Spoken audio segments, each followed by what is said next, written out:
All right, you guys, welcome. I'd like to introduce you to my guest today, Mr. Kyle Romero. How's it going? Hello, everyone. Good. Hello, good. everyone. Good to see you, my brother. All right, so I always like to start off the show with a little bit of gratitude, something I'm grateful for. Like I like to start my day off. Today was a rough day, man. I had woke up to a burst pipe in my front yard, and then I got some bad news, and then some more bad news, and so it just kind of was a snowball. And then even after that, my toilet was running after I fixed the plumbing problem, so I had to fix that too. So it was a little bit of a rough day, but I think I got everything under control here. And it's in those days when you're being tested that it's hard to find the things that you're grateful for. It's the challenges, right? Right. It's those days that it's hard to find those things you're grateful for. So, oh yeah, Daisy's right there. She's on the other side, right there, behind me. She's here. Daisy's good, brother. Appreciate you, man. Yeah, absolutely. Thanks for asking. I appreciate you. But like I said, it's in those times where it's kind of hard to find sometimes the thing you're grateful for, or recognize or acknowledge the things you're grateful for. So today it's been a little bit of a challenge, you know what I mean? So today I'm actually grateful that I get the time to spend with you face to face, to actually sit with you face to face here, and share some conversation, some good positive thoughts,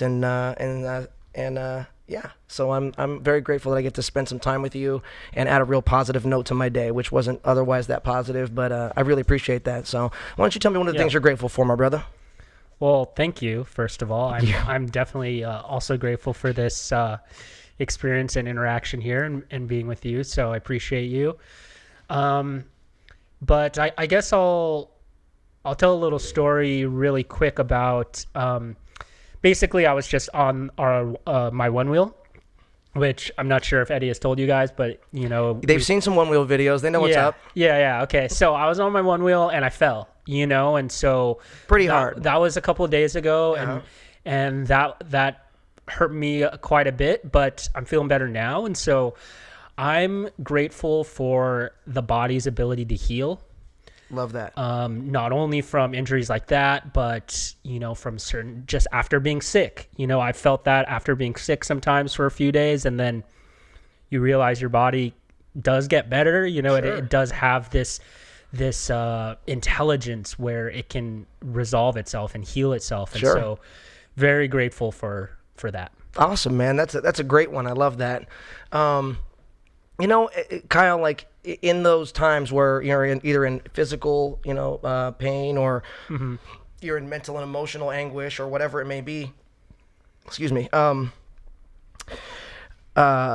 Like we talked about, finding and recognizing those things you're grateful for can be difficult. However, sometimes it's actually, and particularly today, just talking to you, kind of realizing this, that I'm kind of grateful for getting to experience those things, because when you experience those things, or when you get to grow, they're a chance for you to rise. Right. When you experience obstacles, when you experience challenges, and when learn. You experience this, absolutely. You don't learn as much when everything's just going all great, and you're almost just in the enjoying of the experience when everything's awesome. Exactly. So you forget to grab the little lessons. Right. Versus when the challenges are there, and when you are forced to adjust and make a change and pivot because that challenging experience is causing that negative emotion.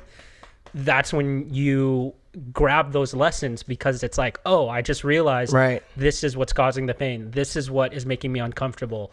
This is the source of the anxiety, Yes. So where you learn is actually in the negative experiences. That's right. Negative experiences. And oftentimes those learning experiences are intrinsic too. It's not just necessarily learning a lesson about, out something external about, I learned that lesson not to do that again, but you learn a lesson about how to deal with specific, emotional triggers and things that actually come into your world. And those can be sometimes some of the most valuable, learning experiences. You know what I mean? Yeah, self-knowledge is the greatest knowledge. So I'm grateful for that. Miss Daisy's over here getting some love. Yeah, Daisies. All right, you guys. I love that, Kyle. So Kyle Romero, he's the host of a podcast that you can find on Spotify called Mind Tasting. It's a phenomenal podcast. We're going to show you guys a couple little clips here in a little while of that. But before we do, let's get into our one song for the day. This song is called I'm Not Addicted. It's from the Kill Your Equal album. right there, and you can find it on Amazon, iTunes, Rhapsody, Spotify, Shazam, wherever you guys buy your music, you can find my stuff, and you can find Kill Your Equal, a punk rock album. Let's go ahead and listen to I'm Not Addicted.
All right, and we're back. That was I'm Not Addicted from Kill Your Equal, a punk rock album. You guys can find that on iTunes, Amazon, wherever you guys buy your music. You can find my stuff.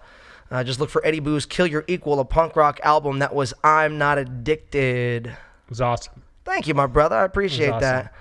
So it's a little kind of more on the downbeat side from some of the other songs that are on the punk rock album, but I enjoyed the hell out of doing it, and like I said, I always do, and I appreciate that, Evan. So, it's interesting about that particular song. Actually, the song is called I'm Not Addicted, and you might think it would be about something like along the lines of like I'm not addicted to like a substance or like something like that, but it's actually talking about a person. I was actually talking about an old friend of mine. That song is actually about a really, really good friend of mine who I had a falling out with a number of years ago, and it actually really affected me. Actually, it wasn't a positive experience for me, and I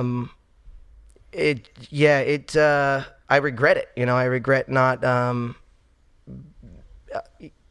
of making that go, kind of putting that back together. You're not fixing that. You know what I mean? Like, and but that song is actually about that person. It's actually about that kind of separation from someone that, I thought me and this guy were going to be 80 years old sitting on the porch smoking cigars and drinking whiskey together, you know what I mean? Like, that's how good a friend this was. There's a sense of loss. It's huge at the end of any relationship, where it really does feel like something died almost, like, bro, there's a grieving process that happens internally. Bro, I'm gonna tell you, like, that year, it was a number of years where I had a couple of separative experiences, a breakup, and then that separation with with the friend and everything else. Yeah. Where you guys may notice that, like, my beard is gray. It was in that time period that my beard. After him and I had our falling out, I started instantly seeing gray in my beard. You had a physiological response to it. It was almost instant, like, with the physiological response. Yeah, and then over the next year or two, with everything that happened with my when I went through my breakup and everything, that pretty much sent my beard fully gray. Actually, I started losing hair, like, in the front section of my head and stuff. Like, actually it was pretty stressful, but sometimes you gotta just, like I said, like, actually some of the best therapy for me has been writing some of these songs. Yes. I'll just be in tears just writing this song, but I come out of it on the other side with this, like, having actually processed the emotion. Yes. You know what I'm saying? Mm-hmm. Instead of just sitting with it and it just being there. Yeah. You know what I mean? Mm-hmm. So yeah, I mean, that's what the song was about. And, you know, and to be honest with you, I'm really glad that I have the opportunity and the ability to do this, to like get my emotions out in the form of my art. Yeah. You know, and I think that's when it does give that's some the closure. best art. You know, the best art is a representation of the artist's psyche and emotional state in that moment. I agree. And when you can really, really put that into a musical expression or just expressing that in whatever way, you know, people can feel that as well. People Totally. resonate with that same feeling, and then they can relate to it. Absolutely, man. Absolutely. Yeah, the best music comes from emotion, and writing it gives some closure. It's very strange how that works, you know, to be honest with you, because I mean, there was a time in my life where I was like really depressed. I was like really down, and I remember like some of the songs I was writing, like I was just pouring this emotion out of me, and I could feel, I mean, I was literally just, I mean, like I said, I was like tears were streaming down my face, and I'm writing this music and stuff. Yeah. And then after, it was like, it's almost therapeutic to even play those songs. Mm-hmm. You know what I'm saying? Mm-hmm. It's emotionally overwhelming at times to sometimes just, because you feel it again. You're essentially like Absolutely. in that same vibe. But like, as strangely painful as it can be, it's one of the most beautiful things about music and about that type of art, you know? And the funny thing is too, is that for someone out there who didn't write it, you know, who's listening to it, they're going to relate to it in their own way, about their own person or about their own experience, you know? And that's, you know, and that's always going to leave some room for some appreciation from someone else, even if they don't really realize exactly what the song may have been about. They may be able to take it and understand it in a way that applies directly to something that happened in their lives or something that's happening in their lives, you know? Yeah, they can add their own context and their own story to it. And they always do. The listener always does. The audience member always does. Songs always mean something special to somebody for their own reasons, you know? And that's why almost like when you're putting something out as an artist, you almost relinquish the message to the listener. Yeah. Once you put it out, it almost puts it out into this, okay, now I'm allowing the listener to add their own stories and change it a little bit, and it can evolve into something else because all the listeners are adding their own context. Yeah, in kind of a roundabout way, once it's out there, it's almost no longer your song, it's their song. Yeah, exactly. You know what I'm saying? You have to, you know, I put out my frequency, but where people take it and move it and how it affects them is ultimately going to be about their own story and where they are in their lives. Yeah, absolutely, 100% right. Let me read that, Evan. I appreciate you, brother. We really do. We really do. This is one of the best parts of my day too. Evan says these shows are awesome, so interesting and great people involved. Best part of his day. Thank you, Evan. I appreciate you, brother. I like these types of shows too. These are the types of shows that I listen to in terms of podcasts. It's just two friends that know each other well, already have a good rapport and a good vibe, and can just have good conversation. Sure. And, you know, specifically for us, we like to be in the more positivity like realm, but there are comedians that do it and are just funny, and there are people that are talking about, when people are talking about what they're passionate about and what they love, you know, it's infectious almost. Like, you don't even have to like the thing that they're talking about, but just because they like it, you're enjoying them talking about it, you know? Yeah, absolutely. It's that way with everything. I mean, that's why people appreciate great art, great sports, great whatever it may be. That's why when playoff baseball comes around, people who aren't baseball fans watch baseball because you get to see the highest level of play. They're putting it out there. Exactly. They're doing what they love, and they're doing it to the best possible, level of it. You know, they're doing it at the highest potential. They're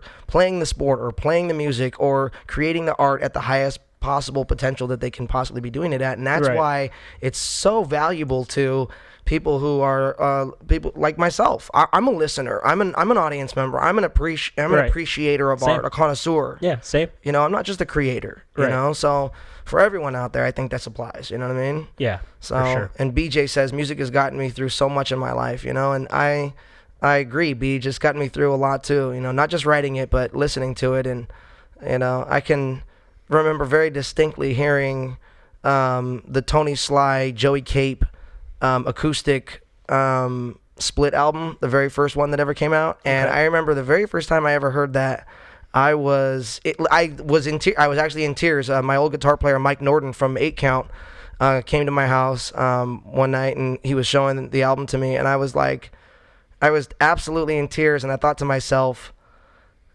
you know what? I was like, this is why I do what I do.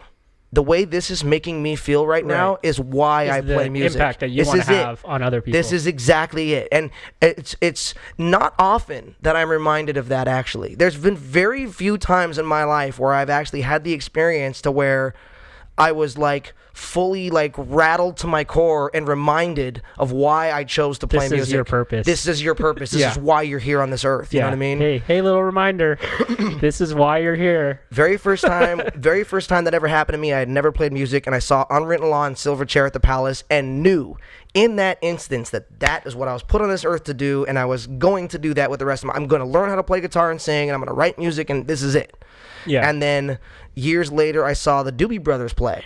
And that was one of the live music experiences that I was like, I've seen hundreds of concerts, you guys. I've seen hundreds of concerts from Rage Against the Machine, Gangstar, Offspring, Cypress Hill,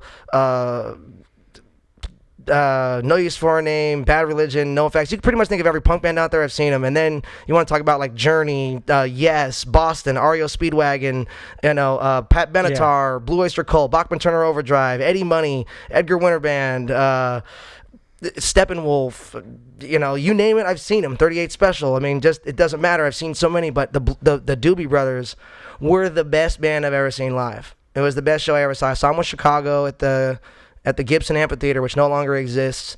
And the Doobie Brothers, when they were on stage, they were a very stark reminder. I had the feeling inside me, it like gave me that high. I mean, it's a really, it's a high. And I was like, this is why I play music. And I thought, you know, and you have those every once in a while that remind you. Yeah. That just these experiences that remind you this is what it's all about, you know? It's the way I'm feeling now is the way I want to make others feel with this kind of art, you know? It's beautiful. And I think also one thing I would say to your listeners as well is to raise your awareness. I actually think life is giving you a lot of these signs and these pointers and reminders of, hey, this is what you ought to be doing. You know, even sometimes it's a little bit of a gut feeling. Yep. And to raise your awareness and to really pay attention and to really see life as it is an amazing skill to have, because when you start building that up more and more, you find those appreciation moments more in your life. You realize like 100%. Every other thing that is getting thrown at you actually is something that you can use for your purpose if you're paying close enough attention and you're locked in on, you know, what the life that you want to create, you know? So I would just suggest that for you guys, like really try to raise your awareness and pay attention to what's going on, because life is like teaching you things, and it's when you're not paying attention that you're not learning the lessons, and then you'll keep getting that lesson over and over again. Right. You know, but when you pay attention, you'll really see it, and then you'll get that feeling of appreciation, and it'll just lock you in more into like, okay, this is what I'm supposed to be doing. I love it. Great observation, Kyle. And with that, you know what? Let's go ahead and check out a little bit of the Mind Tasting Podcast. So Kyle hosts the Mind Tasting Podcast. It's a podcast you guys can find on Spotify right now. Phenomenal podcast. Why don't you tell everyone what the podcast is about, and then we'll kind of go into we'll go into a little bit of the episode. One of the episodes I got queued up. Sure. So, it is available on Spotify and Apple and Google as well. Oh, great. And so some of the other podcasts. Awesome. It's on most of the podcast distribution sites and apps. But it's basically, I mean, what we're talking about now is very much the same vibe. It's about the human experience and psychology and philosophy and how the mind works. And I normally, in every episode, try to, either with my guest or on my own, break down a specific type of mind pattern, a specific psychological idea or research study, or a type of experience that is common that a lot of people have. I like to break down a specific person sometimes and just like go into their mindset and find maybe a couple of the core things that I find from their experience could be maybe applied to my own personal development and therefore my listener. So yeah, I enjoy having kind of deep conversations about life and philosophy. And so it is a little bit of a broad kind of podcast, but the energy and the vibe is very much what we're doing right now, where it's deep conversation about the human experience. And it's just something that I enjoy doing, and I'm expressing myself. So yeah, would really love if you guys enjoy conversations like this. Eddie's actually been on 4 episodes already. So if you enjoy the conversation and the rapport that Eddie and I have, maybe check out one of those. We talk about gratitude and emotional intelligence and music and all types of things. And so, maybe we could. Absolutely. That's funny because that's kind of how we met. Like I saw Kyle. I actually had my one wheel, and I saw Kyle coming out of a coffee shop one day, and he had his one wheel, and I chased him down. And I said, "Hey, bro, you got a one wheel too? Yeah, let's ride." Here is my number. Contact me immediately when you want to ride. And he was so excited. And I think I hit him up for like 2 weeks after that, like almost every day, like, "Hey, let's ride." And he was like, "Oh, not today, man. I'm busy." And finally one day I was like, "Hey, let's ride." He was like, "Yeah, let's do it." So we went out and rode, and I mean, like after that we just became great friends. I think on the very first ride we talked about this stuff. We talked about like flow states, because we were like, being on a one wheel, you really get into this mindset of a flow. And then you start telling me about how you're a musician and music is a flow state. Absolutely. And then that's when we started talking about psychology and mindset. Yep. And then it just went off from there. Yeah. So, so me and Kyle kind of hit it off right off the bat about spirituality, philosophy, gratitude, and, all the different types of, self-growth and education and things that you can possibly get into. Self-examination. Absolutely. So, and we've had tons of super in-depth conversations about this. So, it's really nice to see Kyle, Kyle's forward momentum with the podcast and mind tasting. I'm very appreciative of you, Eddie, because Eddie was the one who really, he helped me first produce the first few and really got the ball rolling for me, and was like, all right, bro, like this is how to produce it. And he really taught me and got me going, because this idea has been something that I've wanted to do for about 2 years. And just I was in an excuse mindset. Oh, I don't have this. Oh, but how about, and I just wasn't doing. Instead of just making it happen. Exactly, just making it. And that's what you really helped me do, is like, all right, bro, like, let's just make it. And you really started that momentum. And ever since then, I've been able to put out more episodes. And so very grateful for you for that. And well, I will say this. Yeah. I will say it's better to do something imperfect today than wait for someday to do something perfect. Right. Do you know what I'm saying? Then it just exists in your mind. It's not real You're never gonna get it off the ground. And what I'm also learning, do something now, even if it's not perfect. Learn from it, get better at it, do better, and then it will be up to your standards as time goes on. But if you never start, you're not going to be perfect on your first try doing anything.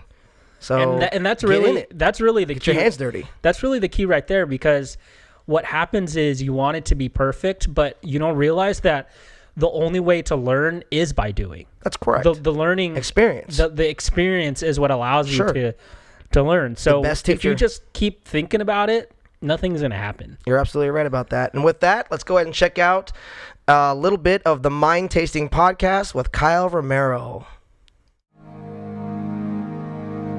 Greetings, friends, family, fellow humans. Thank you so much for listening to my podcast. This is Mind Tasting, the podcast with Kyle Romero. This is something I've been really wanting to do for a while now. I've been wanting to share some of my ideas and share my messages with the world. And I've just been really recently called to really just put some stuff down and just to get it out there, you know? So this is what I'm doing. I'm expressing myself a little bit. The topics that you'll hear in this podcast will be around psychology, philosophy, spirituality, personal development and personal growth, nature of mind, nature of the universe and of consciousness, and just how I see our place and how things are working and going on right now, and everything. Honestly, it's just going to be things that I'm interested in, and my perspective, my views. And so, yeah, I'd really love to interact with you guys, and really thankful that you're listening. And yeah, just hit me up on Instagram, Chirotechnics, and just please interact and let me know what you think. And I appreciate you very much for listening.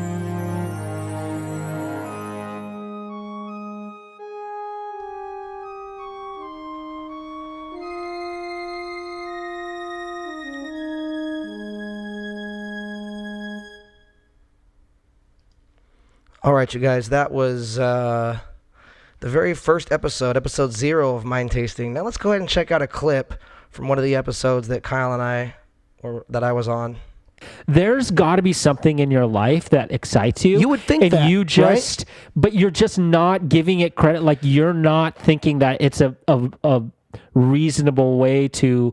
There's nothing to explore there. Brother, is what I think people do. I'm going to be honest with you. Over the last 2 years, I've met a ton of people, and the people that I've met, I have actually specifically asked, what is it that you love to do? It's something that I'm very actually interested about when I talk to people. Yeah. What do you actually like? Just like what doing? is it you love to do? Doing? Like, what is it sparks you? And you know what? Most of the time, 80% of the time, 90% of the time, they can't think of anything. They say things like, "Oh, I don't know. I love going to the beach or watching movies or hanging out with my friends and hanging out with my family." Like, yeah, everybody fucking loves those things. You know what I'm saying? Like, but what I'm saying, like, what is it that like excites you to your core? You know what I'm saying? Like, what do you like? I think a lot of those people just they're embarrassed or ashamed of what that answer is. Like, they don't want, like, you're right. Again, I think it's like, you're right. I mean, there's gotta be, like, there's literally nothing in your life that's but exciting. A good percentage of those people, yeah, you're right, probably right.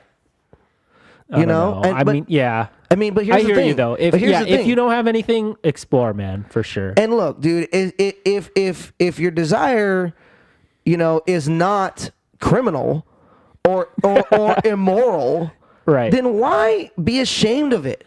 You know what I'm saying? Like, dude, but it's because we social, we get a lot of social messaging, and Bro. like, so another thing too is then we're starting to go into the world of insecurity, right? Like, of course, you're talking as someone who might not as be insecure about sharing themselves to other people. Like, we're both recording a podcast that already is going to be uncomfortable for some other people who aren't really wanting to talk about their opinions and their life and their stuff, you know? So like, and I deal with that too, of just like the insecurity of, and so that's just this whole other world of like, you know, a lot of people are just set up from very early on. They receive a lot of messaging of not enough, what you're doing.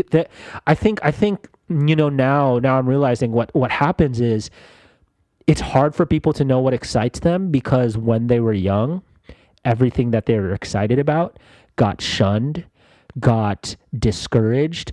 Why are you doing that? Don't act that way. Terrible. That isn't for you. Terrible. And there are many people that have lived that version, but like really extreme. Like, oh yeah, like were literally hit and punished and abused when they did anything that excited them. So actually, I think that answers what we were talking about earlier. Like, maybe people who they don't have anything that excites them, it's just because when they were younger, every single thing that they ever kind of gravitated towards was not really encouraged. And so they lost themselves in that, you know, because I think that's a lot of like, oh yeah, the insecurity problems is like, brother, when early on in life, when you lose connection with that passion that everyone has inside them, that spirit, once you lose connection to it, now all of a sudden your whole job in life is to find it again. Preach it, dude. Like that's what I think that's what everyone, like most people, it's like, how do you reconnect with yourself? How do you reconnect with your authenticity, you know? Because like that's where all the magic is. Agreed. That's where you can manifest. 100%. That's where you can generate and create and flourish and thrive, and is from that energy. You're so right. 100,000,000% correct. In fact, the name of the game is literally reprogramming your subconscious for love, positivity, success, you know, and abundance. Yeah. It's reprogramming.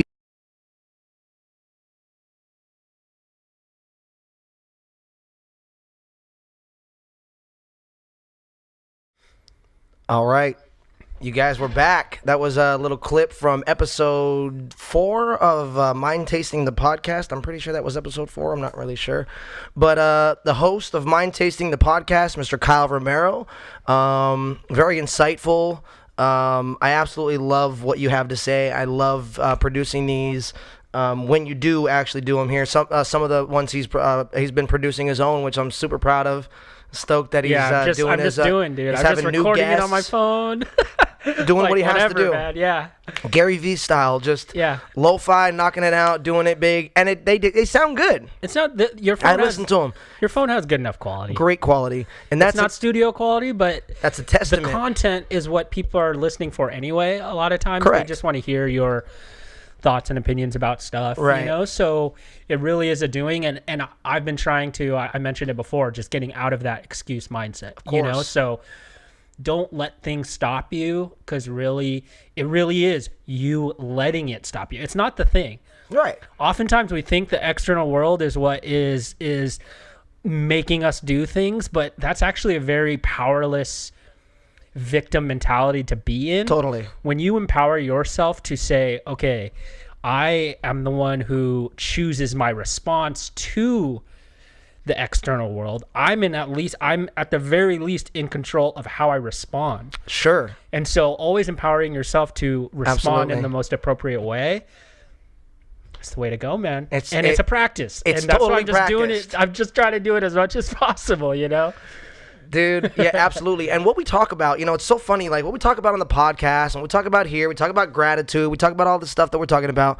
It's not inherent in people. In fact, it's programmed out of us from the time we were young, you know? It's the systems at play, they don't want you empowered. Of course. They want you in a victim mindset. They want you to just think that you don't have any control. Correct. They don't want to empower you with this knowledge of self-expression, self-examination, right, gratitude. Like you have to really seek these things out. But I do believe that the message, you'll find the message and you'll resonate with the message when it's the right time in your life.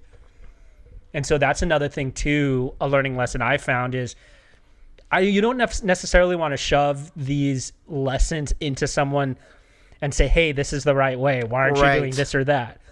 You know, you almost have to let people come to you and say, okay, drop the little seed, but they're going to realize. Exactly. They have to find their own path. Yeah, and people almost need to feel the pain and the suffering for them to, and to finally say, okay, I've had enough of this mindset. I'm going to take control of my life now. You know, like I think it's the human nature to have to feel a certain amount of pain first before you want to grow. Right. You know? And with that, you know, and in order to grow, in order to do that, and yeah, you're absolutely right about all that. In order to do that, it takes practice. It actually takes practice. It takes just like learning how to play baseball or learning how to play an instrument. Learning how to signal gratitude ahead of your environment is a practiced art. It's so difficult, but if you can, the more you do it, the more you apply it, the more you just force yourself to apply hardwiring. It's because it's creating neural pathways in the brain. And so it, like you said, it's just like any other skill where you're constantly putting that neural thinking into your mind.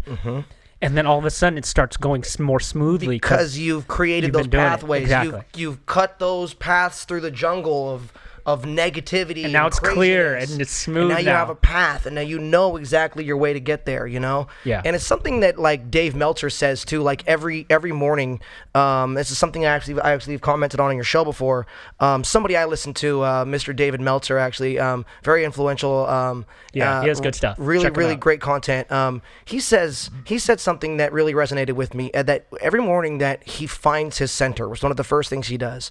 He gets up, he has a drink of water, and then he tries to find his center, which is he does some meditation, and just kind of sitting quietly and just kind of stillness. And he finds his center. He finds where his comfort zone, where he's happy, where he can rest, where his energy feels right, and it's connection with self as well, your most authentic self, which is what we heard in that clip, right? Correct. Exactly. Connecting with yourself. Exactly. He finds that place, and then as he goes throughout his day, if he runs across somebody who a situation or a person or something that pulls him off of center, it's far easier for him to go back to center once he knows where it is. It's easier to notice. When you start in that vibe, and once you can kind of tell when you're not. Exactly. And once you start it and you find it, and then you go from there, and then you let's say you go one way, a little bit off of center, you can realize it. And not only do you realize it faster, but you're able to pull yourself back to that actual center because you know what it feels like. Yeah. You've familiarized yourself with it in the morning. Yeah. You said, this is how I'm going to start my day. I'm going to choose to consciously start my day from center. Yeah. Not consciously start my day from waking up and seeing a text messages from business. Immediately turning on the phone. What's going on? Getting stressed out about the news, the emails, the stress, the work, the this, the that, the other thing. You're almost giving your power away to the external world right immediately. Away. Instantly. And it's a trap that I'm sure you guys have experienced. I've experienced all the time. So it's constant. This is advice we're giving to ourselves too. But it's like something I need to work on. It really is a powerful practice to stay away from the phone, stay away, and really have a morning routine that is all about you and like self-care and self-love and like being connected with that authentic self and highest self. Because as you said, then the rest of the day it just feels a lot easier. It feels like more smooth. And not only that, but you attract better to yourself when you're in that mind state, when you're in that emotional state. You know what I'm saying? Right. So, but Dan Jacobs actually says right here, he says, it's like the answer was obvious, but we are so used to denying it in our own mind. And he was talking about that clip that we played about it, everything being stripped of us, of our authentic selves and the things we love and we're excited about, as kids. And I think that's where the trap, that's where you have to be mindful of the over analyzing and the thinking. As you mentioned right there, the mind will make something that's simple so complicated. Oh yeah. And all of a sudden you're thinking about all these different things when it's like, what's really important here? Right. What are your real values and what really matters? I think the mind has a tendency to all of a sudden start to overvalue other people's opinions, big time, different inconveniences or discomforts. Oh, that's going to be a little uncomfortable, right? The ego has a mechanism that it wants to keep you safe and comfortable always, which is great because there are, external things that can be dangerous. Of course. But it goes so far into now all of a sudden you attach danger to something that isn't actually it's not actually dangerous for someone to disagree with you. Right. Fear and danger are separate entities. Exactly. Correct. Exactly. And being really mindful You'd be stupid to not be afraid in an actual experience with danger. If you're actually don't in step danger, in the street. Don't like when your ego tells you to not step in the street, listen to it. Right, yeah. But when it's telling you that you need to be concerned about all of these things that might be just a little bit uncomfortable, that's when you have to step up and say, okay, I don't have to believe that voice in your head isn't always right. You don't have to believe it every time. You can acknowledge it and say, okay, thanks, I appreciate that opinion, but I'm actually going to do this other thing. I'll touch on something Gary Vee says. Gary Vee says something he's been saying actually kind of recently is the more you overvalue compliments, the more you give away your power to feel to feel bad when somebody actually does give you criticism. Yeah. So just perspective, little And I think perspective goes a long way, you know. And that's also a centered thing too. Of like, Absolutely. if you stay center, then you won't waver from the positive or the negative. It's Right. about kind of that balance of being true to self and Sure. not allowing people and external things to sway you too much. Because the positive directions Sure. can be really enticing too. Someone starts bigging you up, or all of a sudden you get a few. You land a few things in the real world that's really giving you this positive feedback, and you start feeling yourself. That's good. It's good to appreciate yourself and celebrate yourself, but to be mindful of, normally in your mind, it's better than what it actually is. And then on the negative side, normally in your mind, it's worse than it actually is. Your mind will always make it a bigger deal than what the true thing is, because in actuality anything is really a neutral. Bro. Always Everything can be neutral, and it really is the perspective that you add on top of it that adds that narrative story. Right, and it's how we choose to see those experiences. Instead of separative, we need to choose to see them as integrative into our lives. And what is this integrating? Not necessarily what is this separating, like, okay, this is separating, but it's giving me space for what is happening here, what is actually happening, and the meaning you give the experience is how you're going to feel, is the emotion you're going to fill yourself with. Yeah. If you give the experience a separative or a negative meaning, then you're going to fill yourself with the separative or negative emotions. Whereas if you choose to, like we were talking about earlier, kind of have just trust in, like, just kind of like surrender to like the universe. Yeah. You know what I'm saying? Trust. Allow. Trust is huge. Allow it to, allow the good things to come into your life, without putting a negative meaning to experiences that you go throughout your day, throughout your week, throughout your month. You know what I'm saying? So it's allowing yourself to not put too much of a separative experience meaning on any particular experience, and then allowing us to also, in that same breath, to feel like we're able to integrate something else into our lives at that point. So you're absolutely right. It is really about the perception. It's really about the meanings we give things. But yeah, man, I've actually really enjoyed having you on today, Kyle. I really have. Thank you. I've enjoyed being here. And I'm gonna have Kyle on a lot more often, actually, you guys, as well. I'm gonna have some regular guests, and Kyle's gonna be one of my regular guests, as well as BJ. You guys know BJ out there. It's great to see all of you guys out there today. 100%. Tiago, Jessica, Evan, Brooke, my sister, Stony Steve, Ray, Daniel Jacobs. Thank you all. Yeah, we love you guys. We appreciate the time. It's been really great hanging out with you guys today. It's been a crazy day, and I'm so glad, and I'm so happy and grateful that I got to spend the time with you guys, with my great friend Kyle here. Thank you guys so much. Thank you, Jessica. Thank you, BJ. We appreciate you guys. I love you guys all. And I wanted to say thank you all, love you all, and I'll see you tomorrow night at 6:30 on the listening room, you guys.